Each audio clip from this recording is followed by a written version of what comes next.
हो, तुम्ही माझे लाडकी बहिणाचे पैसे पाहायला गेले होते का बँकेत? का म्हणाला बँकवाला? सांगा बरं मला. अजून पैसे आले नाही माझ्या हातात. सगळ्या बायाचे आले वाड्यातले, माझेच काऊन नाही आले? सांगा बरं. माझे काही गलत झालं का काय झालं? मेसेज आलं नाही आलं सांगा ना.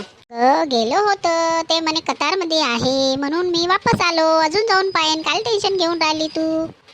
हो तसं नाही. पैसे आले असल आणि तुम्ही ठेवले असल तर तुमचं पोट दुखणार, तुम्हाला काय काय काय होणार, डोकेदुखी होणार, हजम होणार नाही म्हणून सांगून राहिली. ऐकून घ्या. एवढ्या वर्षापासून तुझं लग्न झाल्यापासून मी तुझे सारे नखरे खर्चे शॉपिंग वापिंग करतो, त्याची काही व्हॅल्यू नाही चाऱ्याण्याची. बढिया आहे बायांचं. हे तुमचं कर्तव्य आहे, समजलं ना? ते माझं नाही. लग्न करून आणलं, माझ्यावर खर्च करणं, माझे नखरे उचलणं हे तुमचं कर्तव्य आहे. पण हे पैसे तर आमच्या मुख्यमंत्रीने दिलेले आहे ना, दादानं माझ्या. बढिया आहे बायांचं. बढिया. 3,000मध्ये लईच होऊन राहिलं वाटते तुमचं.